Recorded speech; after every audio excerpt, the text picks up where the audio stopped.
What is the biggest difference I've noticed real estate agents between these ones that struggle, which is 90% of them, and the absolute killers in the top 10%?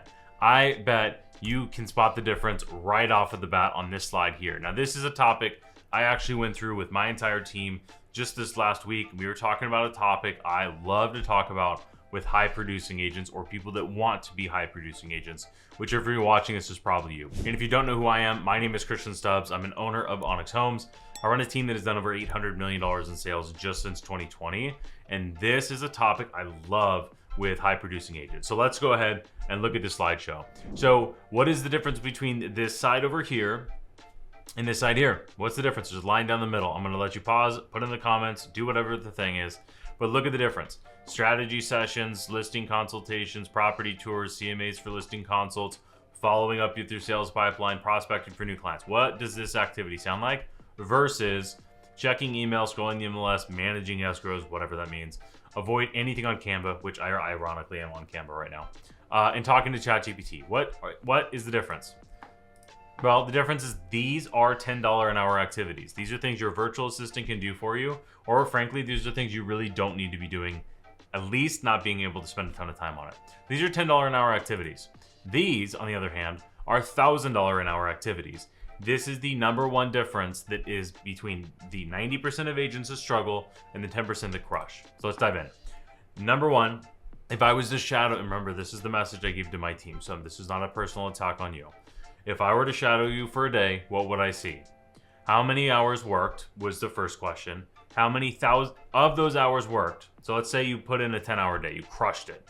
How many of those were $1,000 hours versus $10 hours?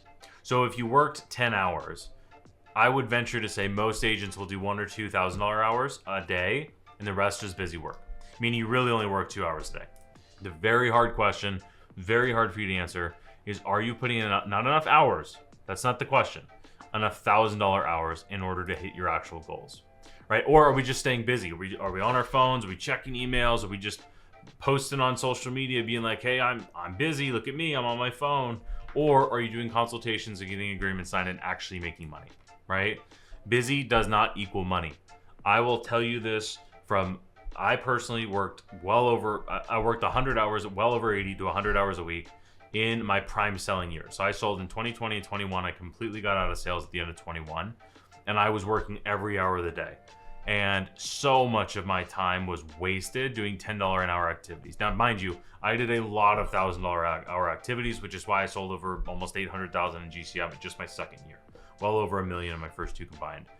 But the reason I was able to do that is because I spent so many $1,000 hours. Having said that, I probably didn't have to work 100 hours if I would have leveraged even more than I did. So busy might make you feel good in the moment, but it does not move the needle towards your success.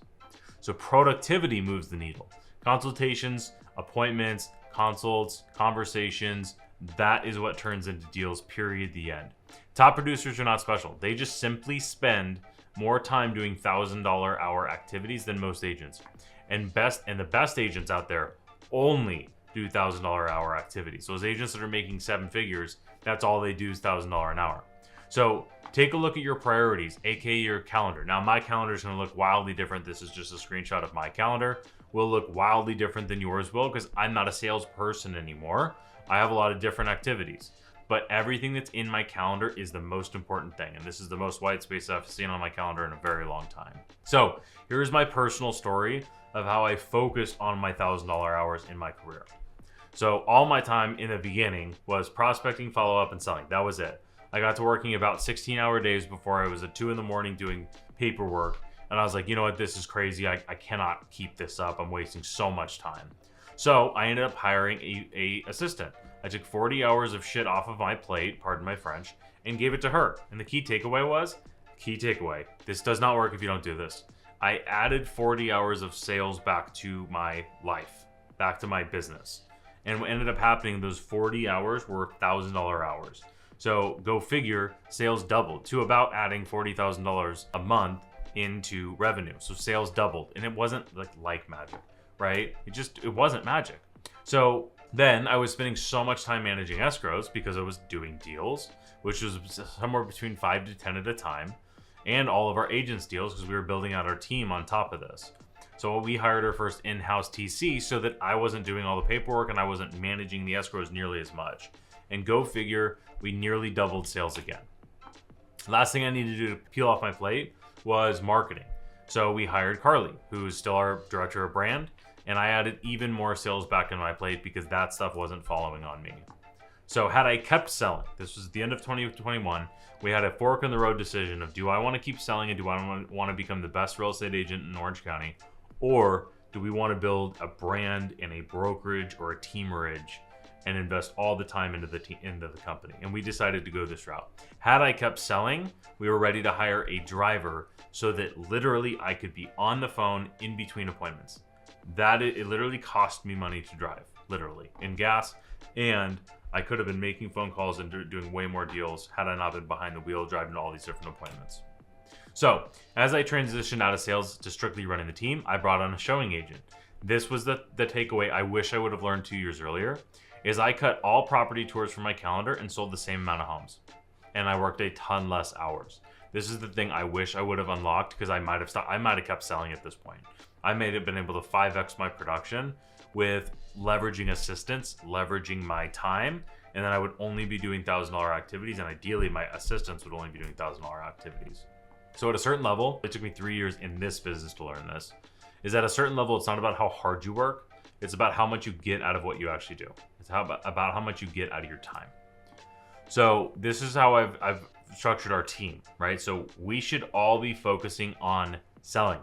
You should be able to focus all of your time and effort on selling. Mind you, this is a message for my team, so this is the part where it's going to kind of diverge to Onyx Homes, as you can see here. Not all the other stuff.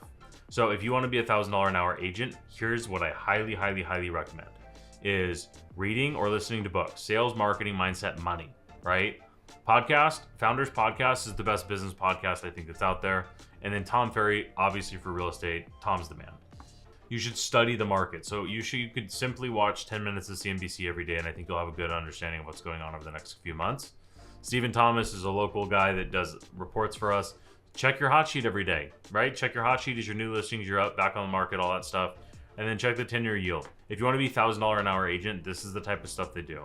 And a pro tip here is, do this outside of working hours. If you are watching a 2-hour podcast from 8 a.m. to 10 in the morning, you just wasted 2 of the best $1,000 hours of the whole day. So if you're going to be doing this type of stuff, this is in your 5 to 9 and then your 7 to midnight or whatever, like the outside of working hours. Don't do this in the middle of the day. It'll feel productive, but it's not. So at the end of the day, if you want to be $1,000 an hour agent, you absolutely have to stack your calendar with those activities. Let me go all the way back to the front. You want these activities. You want these activities here to be stacked to your calendar, and you want to eliminate all of this crap on this other side. So I hope you found this helpful. If you did, make sure you like the video, subscribe to the channel, and if you're an agent in Southern California and you want to be a part of the best team, go to joinonyxhomes.com, click the link down below. And if you're not, we have a free community with all kinds of different stuff that I want to share with you as well too. So go ahead and all that's going to be down below as well. So like the video, subscribe, and I'll see you in the next one.